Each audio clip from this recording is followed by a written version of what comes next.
નમસ્તે વિદ્યાર્થી મિત્રો, આપણી ચેનલ પર તમામ વિષયોના અસાઇનમેન્ટ સોલ્યુશન મૂકવામાં આવશે.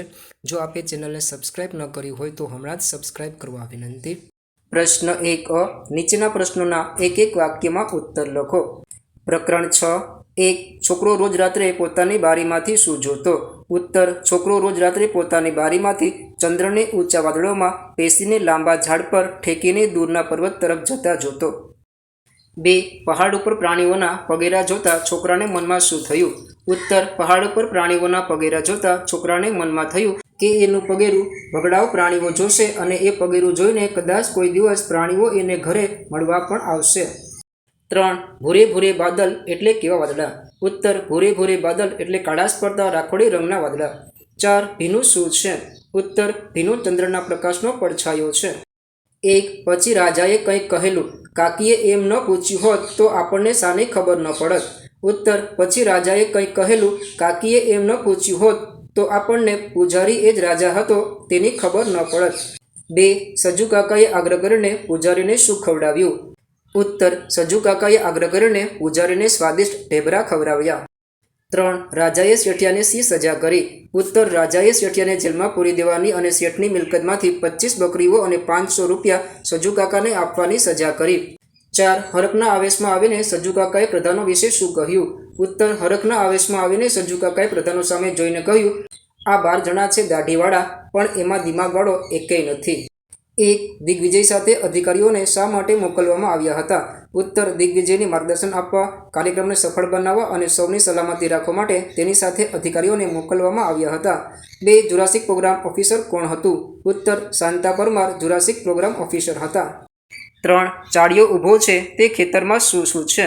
ઉત્તર: ચાળિયો ઊભો છે તે ખેતરમાં ચાળિયો, કાબર, ચકલા, મેના, પોપટ, મોર, થોરની વાળ, બાવળના કાંટા, મોતી જેવા કણછલા અને લીલોછમ પાક છે.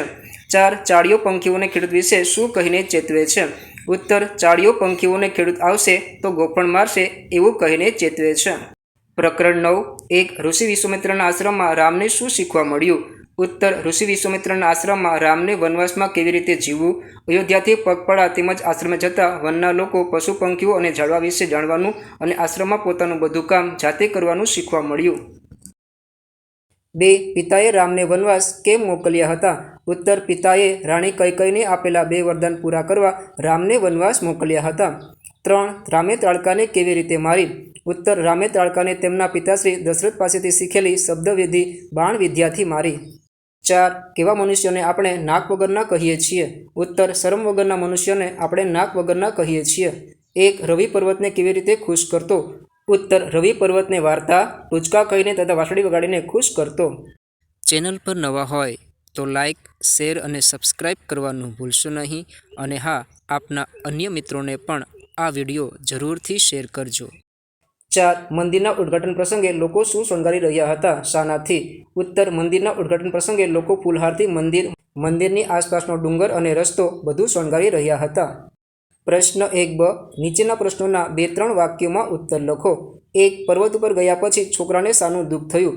ઉત્તર: પર્વત ઉપર ગયા પછી છોકરો જે જોવા અને જાણવા પર્વત ઉપર ગયો હતો એવું કંઈ ત્યાં નહોતું. હવે અચરજ દૂર કરવા માટે જવાની કોઈ જગ્યા ન રહી. આ વાતનું છોકરાને દુઃખ થયું. 2. છોકરો છેલ્લે દુઃખી થાય છે. કેમ? ઉત્તર: હા, છોકરો છેલ્લે દુઃખી થાય છે કારણ કે પર્વત પર તે જે જોવા અને જાણવા આવેલો એમાંનું કંઈ જ નહોતું. આમ તેનું સઘળું અચરજ ચાલ્યું જવાથી એટલે કે હવે કોઈ જ જાતનું અચરજ શેષ ન રહેવાથી તે દુઃખી થાય છે. 3. પર્વત પર ચડવા જતાં છોકરાની હાલત કેવી થઈ? ઉત્તર: પર્વત પર ચડવા જતાં છોકરાના પગ દુખવા માંડ્યા, પણ એ હસતા હસતા દોડતો રહ્યો. એના કપડાં ખરડવા માંડ્યા, શ્વાસ ભરાઈ આવ્યો અને આંખમાંથી પાણી ઝરવા માંડ્યું. પ્રકરણ 7 1. માળી બકરીને ડાંગ શા માટે ફટકારે છે? ઉત્તર: બકરી શેઠના બગીચામાં ઘૂસી મસ્તીથી નાના નાના છોડના કૂણા કૂણા પાન ખાતી હતી. એ જોઈને માળીને ગુસ્સો ચડે છે, તેથી તે બકરીને ડાંગ ફટકારે છે. 2. અરજી હાથમાં આવતા છેલ્લા પ્રધાનની શી હાલત થઈ? ઉત્તર: અરજી હાથમાં આવતા તેને જોઈને પ્રધાનની આંખો જ ફાટી ગઈ. પાટિયાને ચારે બાજુ ફેરવીને જોવા છતાં કંઈ લખેલું દેખાયું નહીં. અરજીનું ધડ માથું કંઈ ન સમજતા તેણે અરજી જોડે બેઠેલા પ્રધાનને આપી. 3. સજુ કાકા રાજાના દરબારમાં પહોંચ્યા એ સમયના રાજાના દરબારનું વર્ણન કરો. ઉત્તર: સજુ કાકાએ રાજાના દરબારમાં પહોંચ્યા એ સમયે દરબારમાં રાજા સોનાના સિંહાસન પર બેઠા હતા. તે પૂરેપૂરા રાજવી પોશાકમાં અને ઠાઠમાઠમાં હતા. રાજાની આજુબાજુમાં તેના 12 પ્રધાનો બેઠા હતા. એક ડાયનાસોર જોતાં જ દિગ્વિજયે શું કર્યું? ઉત્તર ડાયનાસોર જોતાં જ દિગ્વિજયે પોતાનો કેમેરો ડાયનાસોર તરફ કર્યો. એટલામાં ડાયનાસોરે ગર્જના કરી. ગર્જના સાંભળતા જ દિગ્વિજયને બીકથી ઢીલો પડી ગયો અને કોઈ કશું વિચારે તે પહેલાં તે જીવ બચાવવા જંગલ તરફ દોડ્યો. 2. દિગ્વિજય જંગલમાંથી પાછો આવ્યો ત્યારે તેની સ્થિતિ કેવી હતી? ઉત્તર દિગ્વિજય જંગલમાંથી પાછો આવ્યો ત્યારે હાફળો ફાફડો દોડતો આવ્યો. તેની આંખો ડરથી સફેદ પૂણી જેવી થઈ ગઈ હતી. તેના કપડાં કાદવથી ખરડાયેલા અને તેના બૂટ પર માટીના લોંદા ચોટેલા હતા. 3. ચાળીઓ પોતાને શાણો શા માટે ગણાવે છે? ઉત્તર ચાળીઓ પંખીઓને માત્ર ઉડો બોલીને જ ઉડી જવાનું કહે છે. તેમને કંઈ નુકસાન પહોંચાડતો નથી અને ખેતરનો પાક પણ બચાવે છે. તેથી ચાળીઓ પોતાને શાણો બતાવે છે. 4. ખેડૂતના જતા ચાળીઓ પોતે શું કરશે એમ પંખીઓ કહે છે? ઉત્તર ખેડૂતના જતા ચાળીઓ પોતે પંખીઓને બૂમ પાડીને બોલાવશે. ખોટી આંખો કાઢીને છુપાઈને અનાજના દાણા ખવડાવશે એમ કહે છે. વિદ્યાર્થી મિત્રો, ચેનલને સબસ્ક્રાઇબ કરવા માટે કોઈ પણ પ્રકારનો ચાર્જ નથી. આપ ફ્રીમાં ચેનલને સબસ્ક્રાઇબ કરી શકો છો. વિડીયોને લાઇક અને ચેનલને સબસ્ક્રાઇબ કરવાથી મને આપને ઉપયોગી વિડીયો બનાવવાની પ્રેરણા મળશે. માટે ચેનલને સબસ્ક્રાઇબ કરવા નમ્ર વિનંતી. 3. ચિત્રકૂટ નામના સ્થળ સાથે રામ લક્ષ્મણની કઈ વાત જોડાયેલી છે? ઉત્તર ચિત્રકૂટ નામના સ્થળ ભરત સમગ્ર પરિવારની સાથે આવીને રામ લક્ષ્મણ અને સીતાને પાછા અયોધ્યા લઈ જવા ખૂબ સમજાવે છે. રામ ભરત એકબીજાને ખૂબ લાગણીસભર થઈને સમજાવે છે. તે રામ ભરતના મિલાપની વાત ચિત્રકૂટ સાથે જોડાયેલી છે. પ્રકરણ 10. 1. રવિનું મોં કેમ લટકી પડ્યું? ઉત્તર રાજાએ આદેશ આપ્યો હતો કે ડુંગર પર મંદિર બંધાશે. પશુઓ લઈને ડુંગરદેવ પર કોઈથી જઈ શકાશે નહીં. આ સાંભળીને રવિનું મોં લટકી પડ્યું. 2. રવિએ બીજી વાર પણ મંદિર ખુલ્લું નહીં મુકાય એમ કહ્યું ત્યારે તેના બાપુએ તેને શું કહ્યું? ઉત્તર રવિએ બાને કહ્યું, અરે આવા શુભ દિવસે ખરાબ ન બોલાય. બધા લોકોની આસ્થા એમ ફોગટ ન જાય. રવિના બાપુએ કહ્યું, તને માતાજી આવીને આવું જણાવી ગયા? આવું ફરીથી બોલીશ તો તારા ટાટિયા ભાંગી નાખીશ. રાજાએ મંદિરનો ઉદ્ઘાટન પ્રસંગ ઉજવવાનું કેમ ટાળ્યું?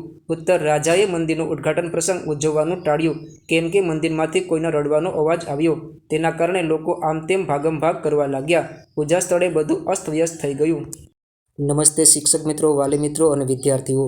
આપના સાથ અને સહકારથી આજે આપણી ચેનલ પર 3000+ સબસ્ક્રાઈબર પૂરા થઈ ગયેલ છે. આપણો હવે પછીનો ટાર્ગેટ 5000+ સબસ્ક્રાઈબર બનાવવાનો છે.